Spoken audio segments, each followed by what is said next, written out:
Hello out there, another wonderful edition of your favorite show, The Diaspora, is here. And trust me, it's a must-watch. I remain your host, Koinsola Adetumbi. And on today's edition, we bring you an extensive report of the just concluded inaugural Diaspora Focal Point Officers Summit, which took place in Abuja. And on today's edition, we also bring you your favorite segment, The Help from Home, where two Nigerians who were stranded returned back home safely. We have this and so much more on today's edition of The Diaspora. Stay tuned.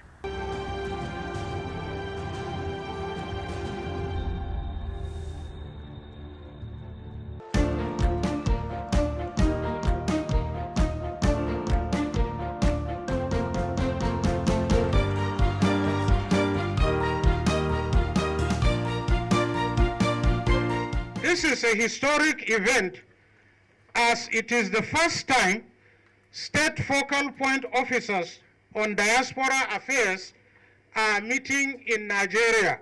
The Nigerians in Diaspora Commission Establishment Act 2017 set up the commission to harness the human capital and material resources of Nigerians in diaspora towards the overall socio-economic, cultural, and political development of Nigeria. In fulfilling this mandate, it was structurally found out that diaspora engagement programs and projects will be mainly domiciled in the states and local government areas of the country. In these jurisdictions, their excellencies, the state governors, are the sovereign authorities and therefore must be brought on board for successful fulfillment of NIDCOM's mandate. The summit, therefore, is a forum to one, share knowledge on the functions and activities of NIDCOM and how it dovetails into the federating units of Nigeria. Two, a network for harnessing the enormous resources and capabilities of the Nigerians in diaspora for national development. And thirdly, a forum for planning and actualization of the strategies for engagement with the Nigerians in diaspora for national development. The summit will also be a catalyst for state focal point officers to learn to engage with the Nigerians in diaspora with their localities in Nigeria for impact and key into the activities of the Nigerians in Diaspora Commission. It is therefore my singular honor and privilege on behalf of the Honorable Chairman and Chief Executive Officer of NIDCOM, Honorable Abike Dabri Irewa, alias Mama Diaspora, to welcome you most warmly to this inaugural summit. We are here because we have a diaspora commission now, and we have you all from every state of Nigeria. And we're saying that, the issue of diaspora should move away, not just from the national level to the sub-national level to even the local government level. So it's important that we work with you, our focal persons on diaspora in the various states of Nigeria, so that we can move this diaspora issue forward. Whether we like it or not, the diaspora will revolutionize a lot of things in Nigeria. But they cannot do it if we don't reach out to them. And the beauty of it all, they are so excited, so excited about being part of the policies and development of their home countries. They're even more excited that I think almost about 20 states now have focal persons on diaspora. So that the job will be easier, we decentralize, and then they can engage with you all very, very effectively and efficiently. And I want to thank all of you for being here. We look forward to very fruitful deliberations. And if some things happen, and we always call states, like the guys that just came back from Kenya, we had to call the governor of Kaduna State, who immediately said, well, go ahead and bring them back. Even the issues in Lebanon, working with NAPTIP, we also always have to involve the states, but most importantly also in terms of development of every state. Your diaspora needs to be engaged. And I want to commend some of the states. Imo had a very successful first ever Imo Diaspora Summit. It was wow. You had Imo lights from all over the world coming home to say we want to do something from our country. And there's a doctor there who has set up regional stroke hospital, the very best in the world. People are coming from South Africa, they're coming from Morocco, they're coming from Europe to get treated there. We visited the place. Also, some guy who set up an industry there. So we need to encourage our people. They should be our first line of foreign direct investment. We went to the UK for the summit with the president. The diaspora of the UK, as Jermaine Shawolu from Lagos will tell you, control hundreds of millions of pounds in the UK economy. So working with you, my brothers and sisters, let's move this diaspora issue forward. If they could contribute $25 billion to the Nigerian economy, I also think they can do much more at the state level. They can directly impact in the various states. They can directly come and invest. You know, there's so much program we're doing with our doctors in the diaspora. A doctor came home not too long ago, courtesy of them. He has operated on 29 children with cardio. He's a cardiothoracic surgeon, free of charge. 29 children with heart diseases. The nurses came home recently, preparing for the year of the nurse. What they did was amazing. So there are amazing stories. Let's tell those stories together. So the Commission wants to work with you to celebrate the best of ourselves. We want to work with you, we want to partner with you, we want to develop programs together to enhance the progress and development of our country using our diaspora who are achieving, doing great things all over the world. We can't ignore them, we will not ignore them, and we say that let's work together, let's share together, let's discuss together and move our country forward. Nigerians at home and Nigerians in the diaspora. You have a very critical role in your state, and I'm sure that at the end of it all, it's going to be one of the very best offices ever created in all states of Nigeria. Our special thanks goes also to the Honorable Abike Dabiri Erewa for her proactive and inspiring leadership towards the establishment of the NIDCOM. I think it will be correct to state that the establishment of the NIDCOM was partly inspired by the very strong advocacy work she had done, which drew attention for everybody to the resourcefulness of the 7 geopolitical constituent of Nigeria, the diaspora. Ladies and gentlemen, there is no doubt that over the past 5 years, migration has taken center stage in the global political discourse. The narratives do not necessarily reflect the reality and fuel sometimes a negative perception many other countries may have about Nigerian migrants. Nonetheless, the Nigerian diaspora community is making the country very proud, not just by the remittances back home, but also by the share of the social capital reflected in the quality of the different professionals who constitute this diaspora. Since 2007, ICMPD has been working with government and contributed to formulating many diaspora engagement strategies through dedicated projects. Ladies and gentlemen, in recognition of the importance of the diaspora for national development, several countries of origin are now formulating policies for diaspora engagement in order to use their overseas communities as a source for development. Such policies range from securing better welfare conditions for their migrants abroad, and I know the chairman has been very active in that sense, to promoting investment and contribution to development. At IOM, we recognize that effective diaspora engagement can be the catalyst for technology transfer, investment, economic development of countries of origin. Diaspora engagement is a process that requires sustained effort, especially to support diaspora investment, entrepreneurship, social remittances, and knowledge transfer. Furthermore, incentives that will attract diaspora and facilitate their ties to the country needs to be strategically and implemented. It is against this background that IOM, with funding from the European Union, developed several initiatives to support the government to achieve this mandate. Some of these initiatives include the establishment of the online portal for registration and mapping of Nigerian diaspora to enable the government of Nigeria to obtain the necessary information on social, demographic, economic characteristics, potentials of the diaspora, and their willingness to invest in Nigeria.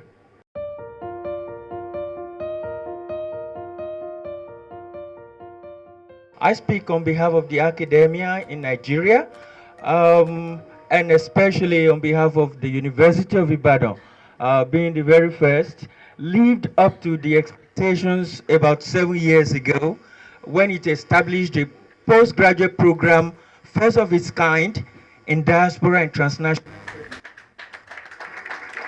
on the African continent. And ever since, I would like to bring to our attention, we have been producing postgraduates in diaspora and transnational studies. So we have got experts to serve all the 36 states.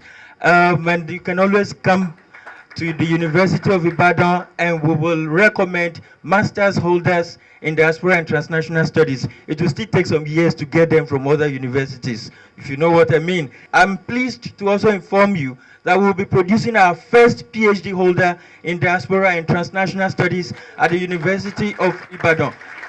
But most importantly, I need to let us know that we have been working hand in hand with Honorable Abike Dabiri Erewa to see that diaspora matters all over Nigeria, are well attended. We are also open and willing to work with the states through the focal persons and governors as well.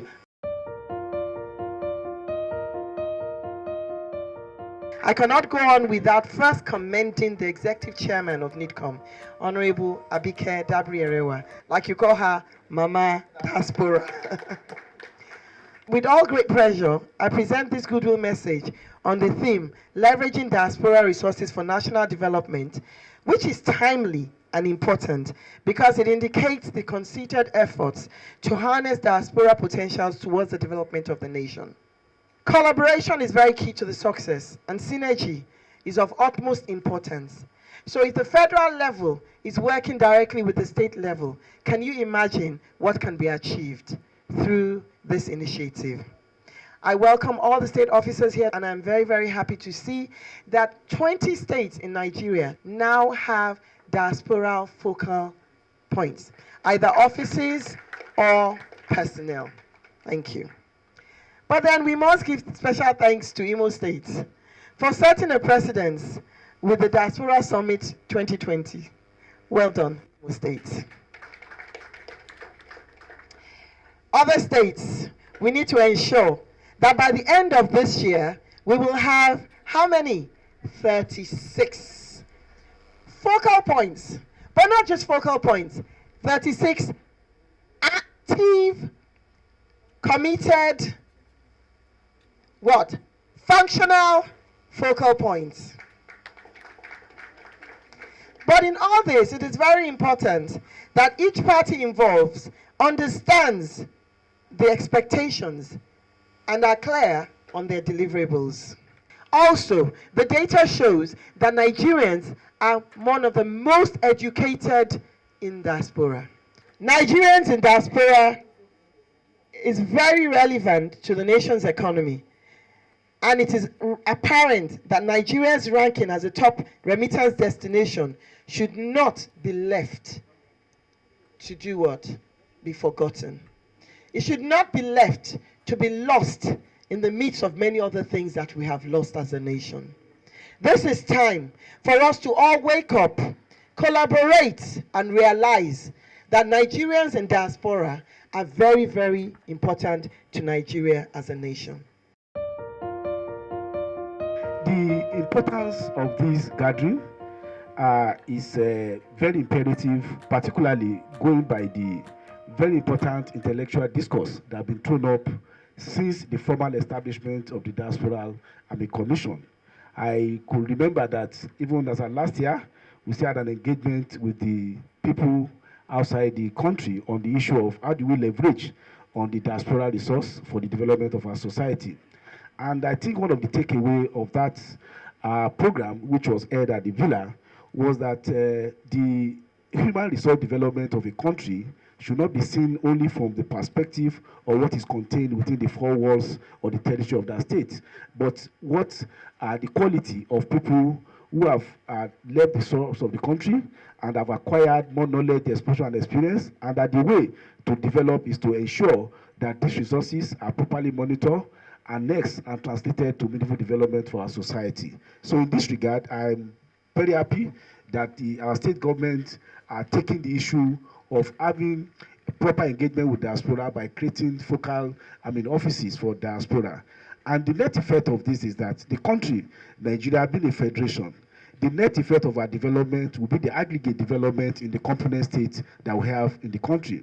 So I charge the focal persons to take this as a very important task beyond which we will be able to see that we harness the important human resource that we have both in Nigeria together working for the development of the country.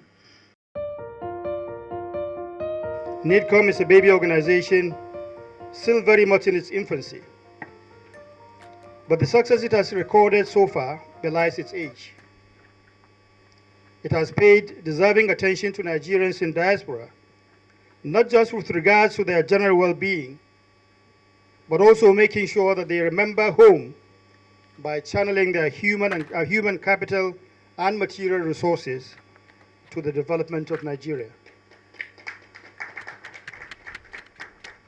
Much of the intentions of the Commission are pure and humanitarian. Its efforts have been hampered by some few unpatriotic Nigerians in diaspora who engage in unwholesome activities ranging from illegal migration to crimes, acts that keep denting the image of our dear country. The task ahead is no doubt tough and daunting and requires all hands on deck. This, I believe, necessitates the decentralization of diaspora care to the state level, thereby emphasizing the need for state diaspora focal point officers, such as you. I hereby urge and encourage you all to act in good faith, working at your best like you've always done, to strengthen the weak ends which could constitute a stumbling block to the attainment of our set goals and objectives.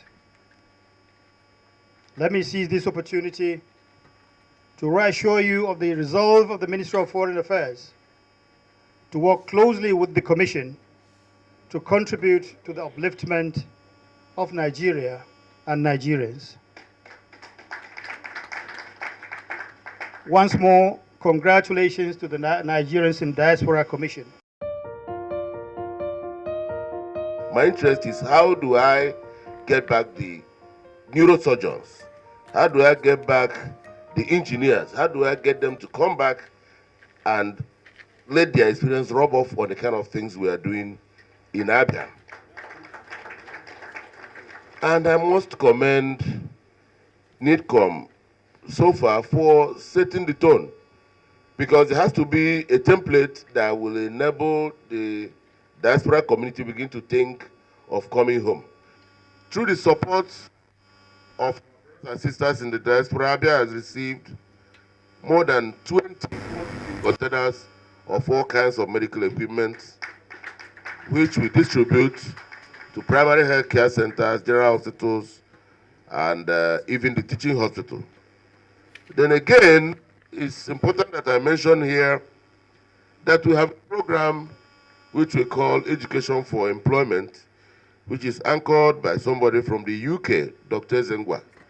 And what it does is to segregate our youths according to their interests, skill sets, and qualifications, and then go ahead to teach them one skill or the other, from computer appreciation to even things as rigorous as carpentry. And today, Abia has a database of more than 3,000 youths segregated according to skill sets, their qualification, and the kind of things they do. And we draw from that pool from time to time if we have vacancy for employment in our local governments. So I want to say that for us in Abia, our interest is not only in the kind of money they bring, we have completely integrated and included them in the things we do every day. And I want to thank our sister, Abike Dabiri, for the great effort she put in place, especially when we had people coming back from Libya and South Africa.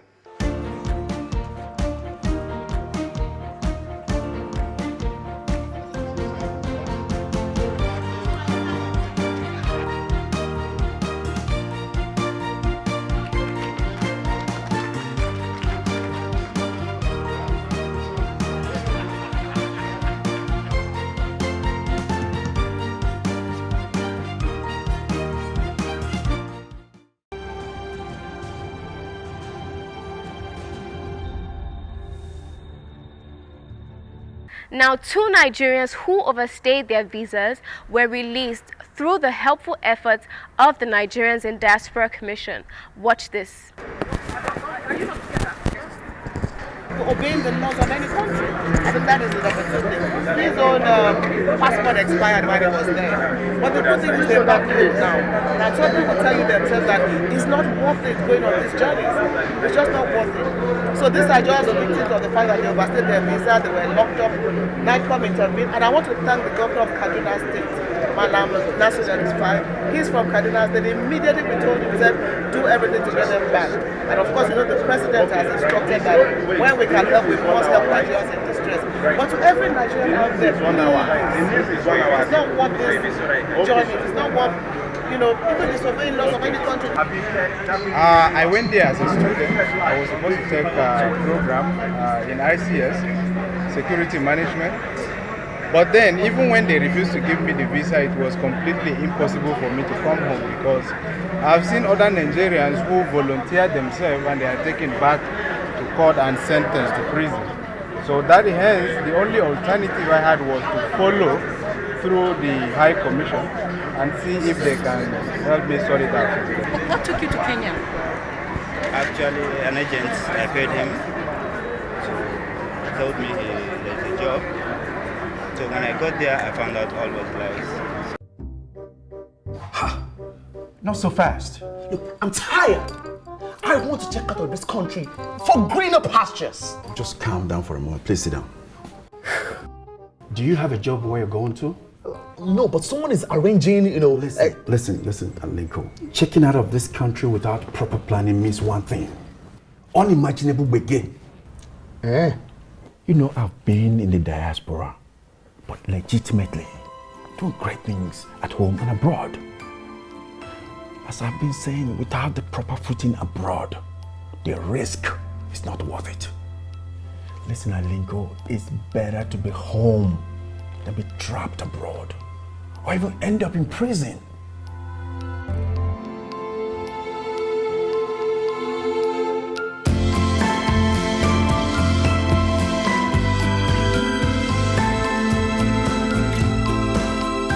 Thanks for being a part of the show. It's been worthwhile. And in case you have anything to share with us, please do not hesitate to do so as we expect feedback on our show.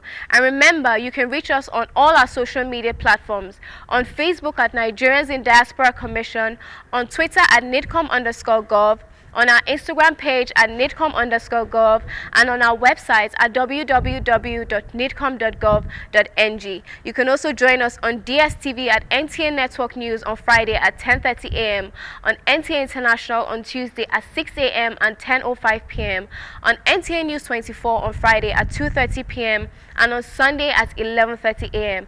I remain your host, Koinsola Adetumbi. See you next time.